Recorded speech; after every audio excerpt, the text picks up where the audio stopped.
here's your reminder that the internet is not wireless, it's just a bunch of cables. Right now there is over 900,000 miles of physical cables the thickness of a garden hose sitting on the ocean floor. They carry 99% of all data that travels between continents and roughly $22 trillion of financial transactions every single day. The Maria cable, owned by Microsoft and Meta, connects Virginia to Spain and carries 224 terabits per second. For reference, GTA 6 is about 200 gigabytes. You could download the entire game in 7 milliseconds, and in 1 second you can download GTA 6 140 times. That's roughly 16 million times faster than your typical home internet. And these cables break all the time, especially by ship anchors. In 2002, one cargo ship accidentally dragged its anchor and cut 3 of the 4 cables that connect US and Europe and took out the transatlantic internet. And 2 weeks ago, China tested a deep-sea device that could intentionally cut these cables at depths of over 11,000 feet, which is deeper than any known system. We're so used to wireless tech that it's easy to forget. It's all just a bunch of cables. A lot of you watching this have probably seen the popular animated TV show Rick and Morty. A mad scientist named Rick decided to invent a machine to serve him butter. When the machine became sentient and realized that its entire sole purpose was to serve butter, it went into a depressive state.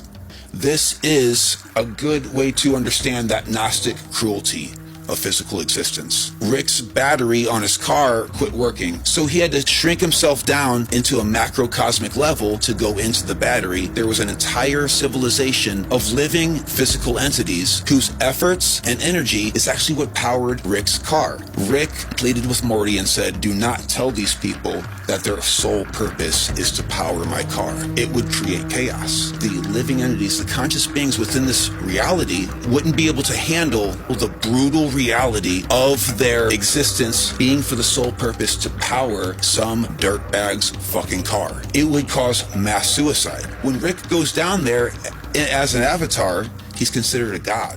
This is obviously funny and humorous to watch for us because we know that that's a TV show and we don't have to worry about that. We live in objective reality, right? There's no way that we are a power source for an evil entity. It can't be. That certainty that we are not a food source for a higher creature that could be, in a way, malicious is hubris. It's ego. We think we're the top of the food chain, and when we find out that we're not, we freak the fuck out. What would happen if our species was to realize that we were a sort of a farm? Mr. Matthew, ready to sell? Oh, I know you guys have been buying up all the homes in the neighborhood, even though you don't even live here, but I really like our house, so sorry, it's still a no. Thanks, though. Stop being annoying. Seems to me like you guys have plenty of places to live as it is. You sweet, sad simpleton. Sinister music!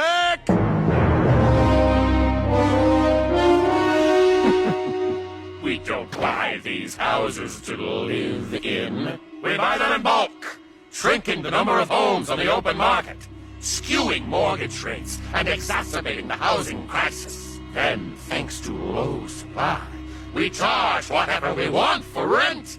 It's all part of our company motto. There are 3 major monotheistic religions: Judaism, Christianity, and Islam.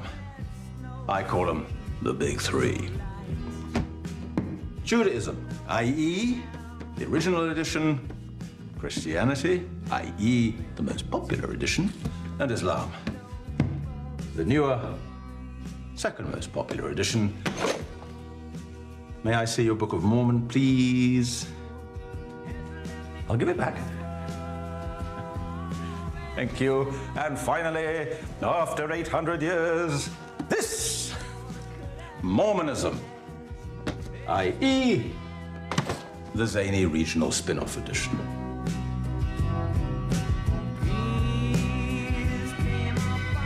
These are all iterations of the same source material.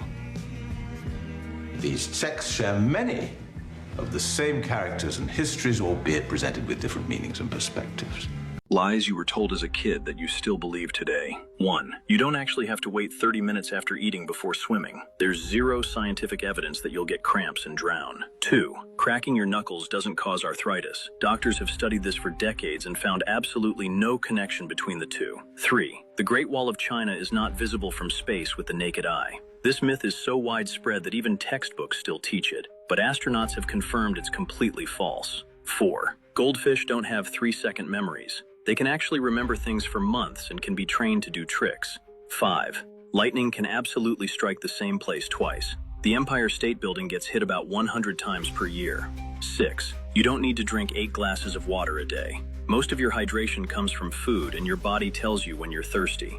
7. Shaving doesn't make your hair grow back thicker or darker. It just feels that way because you're cutting the tapered end of the hair. 8.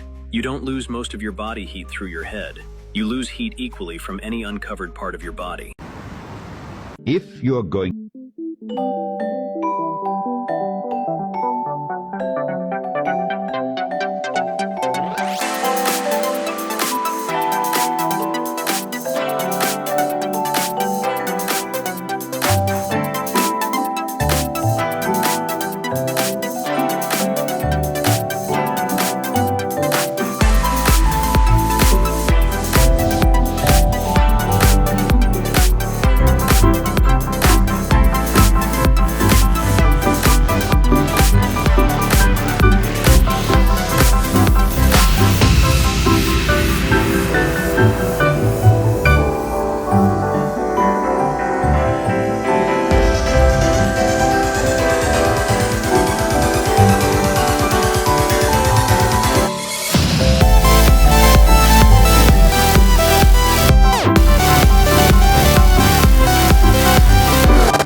The first is never explain yourself under pressure. So that automatically means submission. And you might want to fire back with, I don't think you meant to, but that question is designed to put me in a position of justifying myself, and that's not a role I'm going to take right now. Number 2 is never argue about your motives. So just don't do it. Just openly call it out. Like, well, the way you said that puts me into a place of defending what kind of person I am. 3 is never take the bait on any character questions at all. Like, never argue about who you are. 4 is never apologize just to de-escalate, ever. So if you're with a manipulator, the apology that they're trying to force out of you is an admission of guilt, not saying that that you're going to fix anything. And 5 is never match emotion to prove your point. So never match somebody's intensity. 6 is never accept somebody else's language without precision. So words like disrespect or abuse or betrayal, they can totally hijack a narrative. Mm-hmm. So you might just say, those words all carry some kind of frame. And if I accept those words, what you just said, I'm not speaking for myself anymore. So that's a big one. And 7 is never accept any binary traps, like the either yes, no, the either or question. There's always nuance to it, and always seek specificity. Always get into specifics. When you said this, what specifically did you want to talk about? And always go back to their intention. Like, what was your intention? What's the ideal outcome here for you? Mm-hmm. And 8 is never try to win through just logic. Mm-hmm. I got this. Oh no.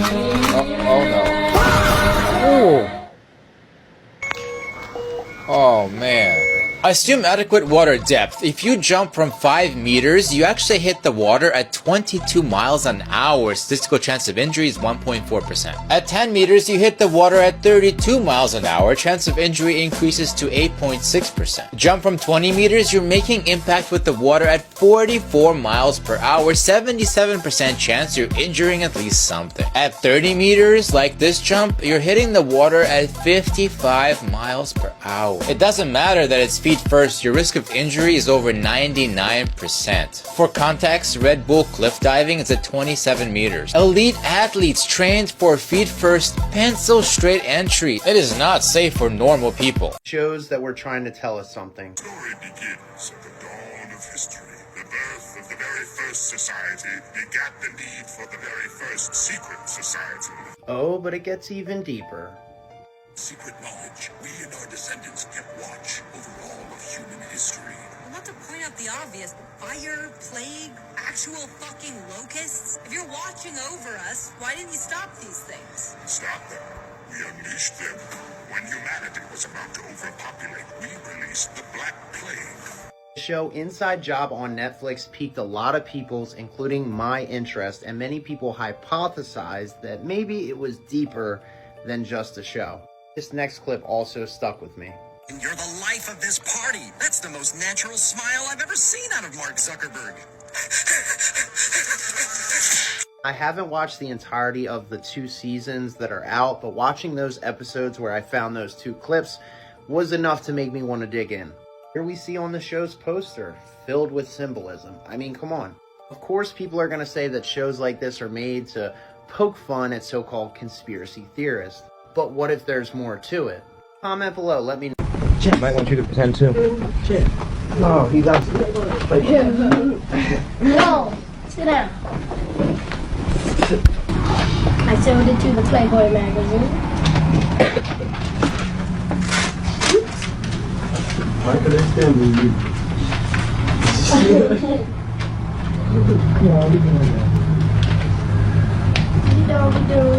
In the video I'm about to show you, fair warning, it's a little bit shocking, so continue if you want, but first I'm going to lay some context. In 2024, a 1,000-plus-year-old mummy was discovered in a cave in Mexico. Now, all of this is public knowledge. It's been recorded by the government, and the mummy has been collected. But after scientists and researchers started to analyze this mummy that was found, they came to the conclusion that only 70% of it was human DNA. Now, let's pump the brakes for 2 seconds, because humans, they share DNA 60% with bananas, 5% with mice, and 98 to 99 with chimpanzees. So just automatically assuming it's alien DNA isn't entirely true, but after you see this video, it is 100% an alien mummy. Take a look at this video, and all of this is actual factual news that you can go down the rabbit hole, and I highly encourage it. Take a look at this video. There have been a lot of people trying to debunk this, but we all know when you try so hard to debunk something, it's actually true. You can manifest anything you want, but you must first learn how to feel as though it has already happened. Now listen carefully. There is a simple phrase, so simple the mind often dismisses it, that contains within it the power to bring your desire into being. That phrase is, isn't it wonderful? You do not say it hoping something will happen. You say it from the quiet, inward knowing that something has already happened, even though your senses deny it. When you say, isn't it wonderful? You're not naming the thing. You're naming the feeling.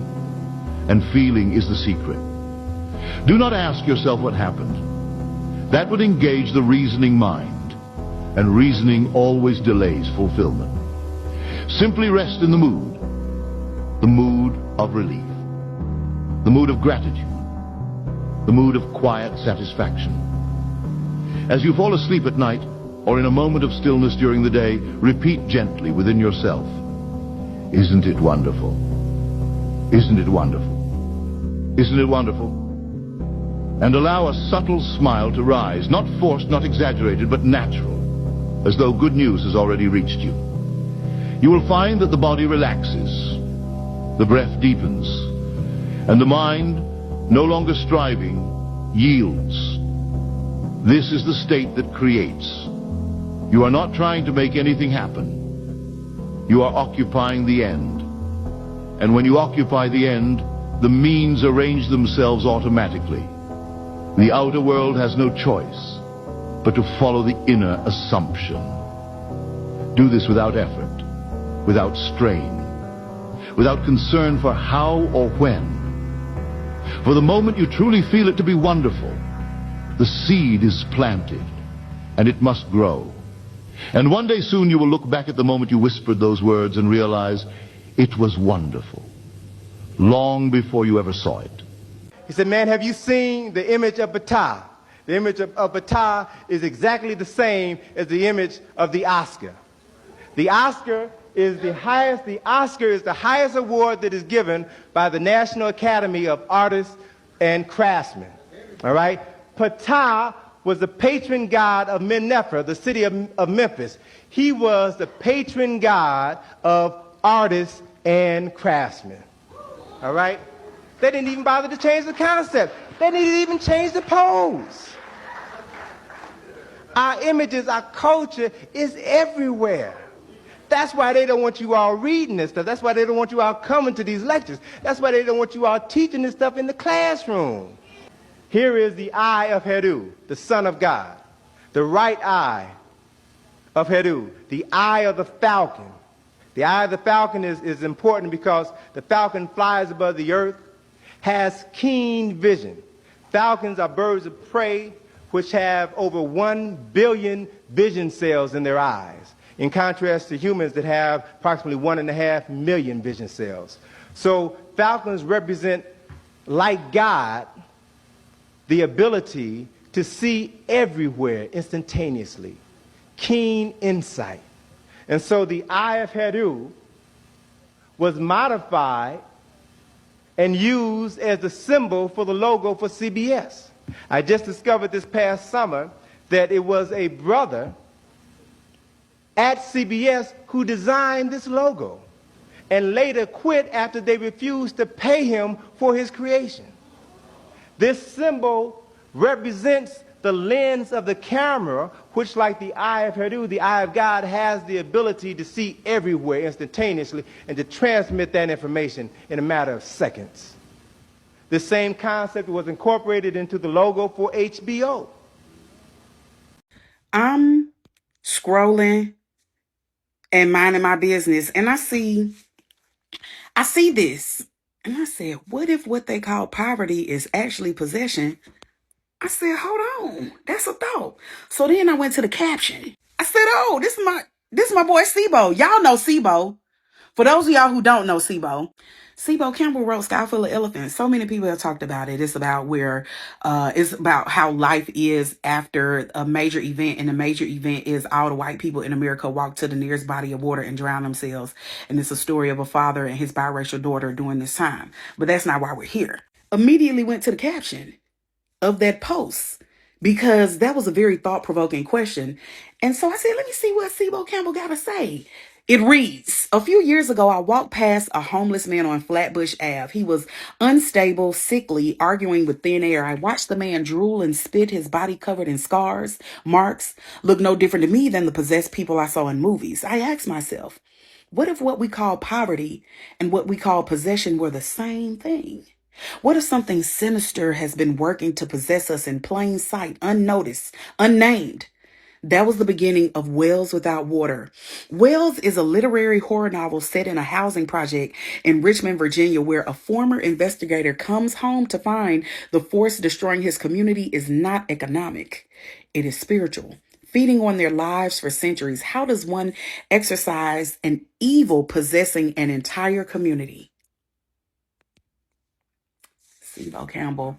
So then I saw that on that same post, this said post, there were 2 dots, meaning I needed to slide it on over. New novel. New novel. And then I saw the date, February 9th, 2027. And I immediately was like, why would you do that? Sibo, why would you do that? I want to read this yesterday. She give all the hard work to the black folks. What? She's mean to all the new young women. She's hunching Jeff on break. That's Mr. Jeff right there. I'm what? Hunching. That's another word for sexual intercourse, fucking shit like that. Whoa! Yeah. Time out. No loud reaction. Time out, but I mean, I hope these are legit. Oh, they're very legit. Once I write them down, they become true. Let's stop right there. And right here it says, Mr. Al never been in the military and he always horny. Are these for real? This is a real company and these are real complaints. Yes, ma'am. How do you think I know your name and Jeff and Mr. Mike? These complaints came from real employees that work here and they know what's going on, and it seems like you got covers getting blown. There you go. So time out. So these No, you time out. Because we have a big ass truck and I'm hinching or hunching.